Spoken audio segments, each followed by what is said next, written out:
Hey, what's up, friends? All right, want to do a response video to this video by Russell B. Johnson. The name of this minute clip is called Doctrine of Demons. It's very, well, you're going to see in a minute. Before I do that, I want to say briefly that I've actually done a response video to Russell before. He is the pastor of a church called Pursuit Church, and they made a video, I think in April, pretty much saying how they're not going to comply with any of the health restrictions, and they're going to keep meeting, and that this is tyranny, and it's, you know, it's liberal media, yada, yada, yada. So I critiqued that video. I did a response to it. Then Russell blocked me, so here we are. But I want to talk about this video. So let's watch the video first, and then we're going to talk about it. There's a lot to get to.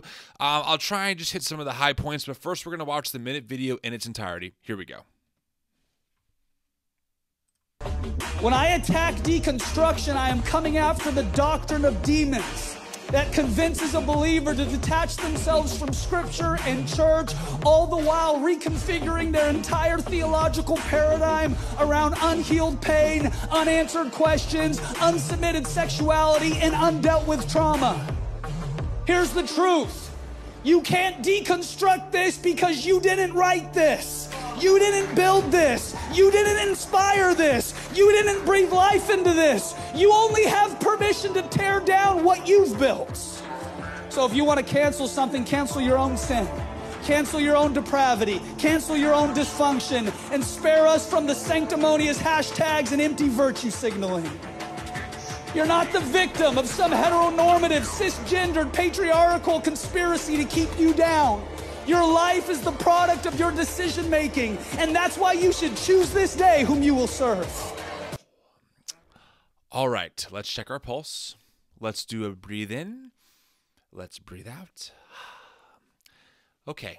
Now, I've watched that video several times. It's still pretty stinking intense. Now, it's important to know that Russell used to be a politician, and now he's a pastor. And honestly, he's a gifted communicator. He is. He speaks well. He's clear. He's articulate.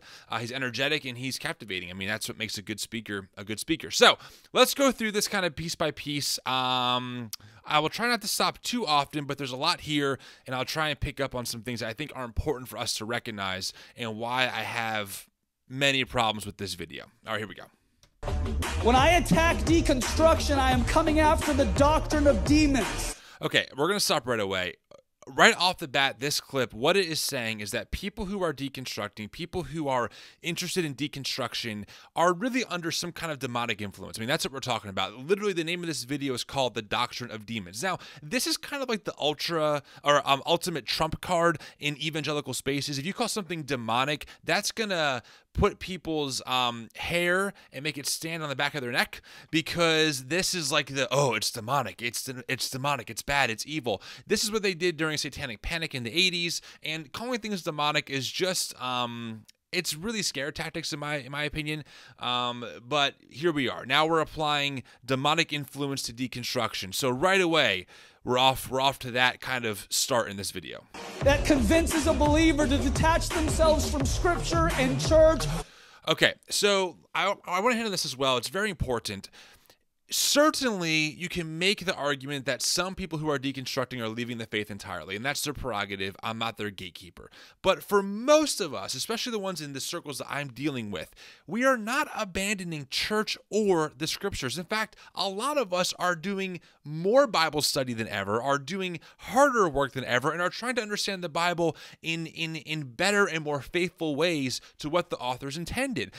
In fact, the data has come out recently, thanks to Phil Drysdale, that people who deconstruct actually know their Bible better than the average evangelical. So these are not people who are just forsaking Scripture or who wanted to leave the church. These are people who have real trauma attached to church, have been really abused by pastors or leaders, or who are finding themselves more and more at odds with the current evangelical, conservative, American view of Christian thought. That's an important thing to mention here. So this idea is just really a caricature. All the while reconfiguring their entire theological paradigm around unhealed pain, unanswered questions, unsubmitted sexuality, and undealt with trauma. I just want to point out briefly, that is pretty much the entire Bible.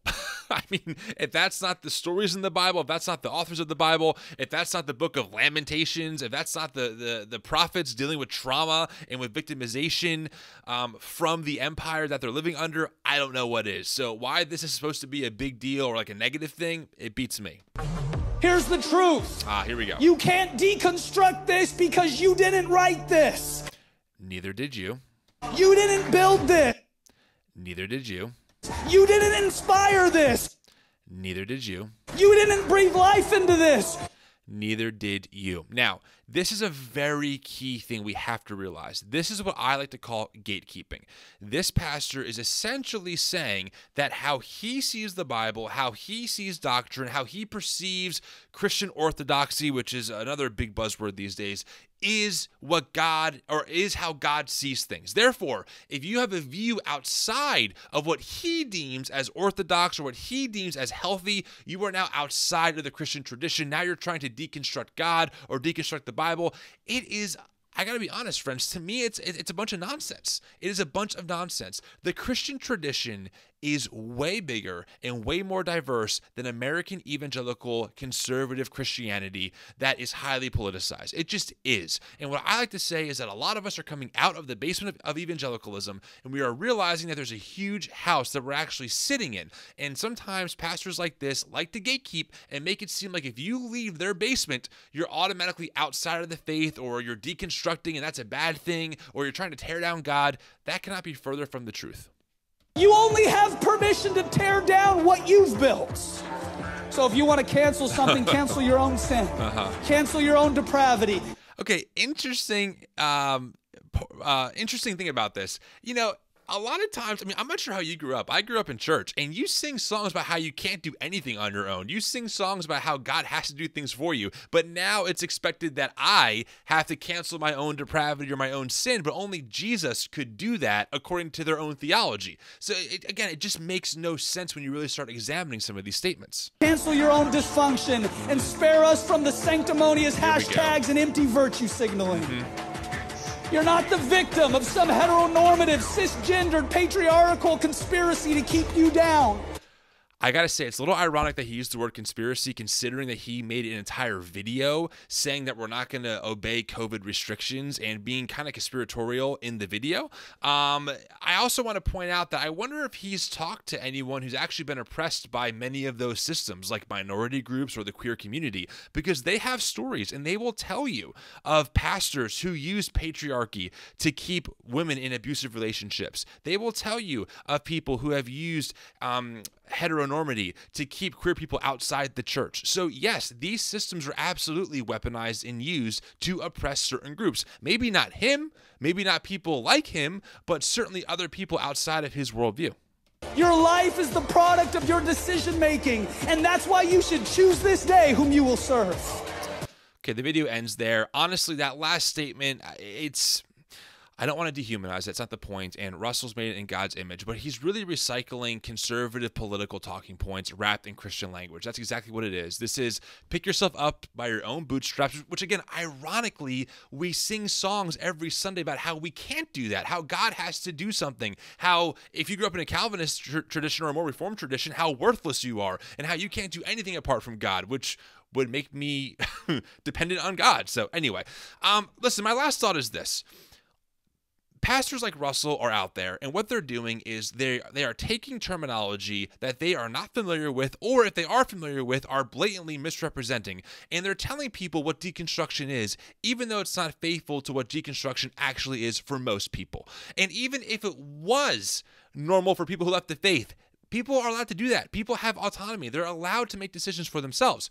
It frustrates me that people like Pastor Russell are in these spaces, because what will happen now is people in the congregation will not go any further. They will not dive any deeper into deconstruction. And now their view of deconstruction is all of these words, all of these politicized conservative words wrapped up into some package that says deconstructing people are like this. And that's just not the case. So Anyway, wanted to come on, wanted to share this with you, share some of my thoughts. If you like this video and you want to share it, that'd be great. It's important that we are always open to dialogue with people like Pastor Russell, but also that we defend our perspectives and say that this is being that this is misrepresentation up and down the board, and that's exactly what this is.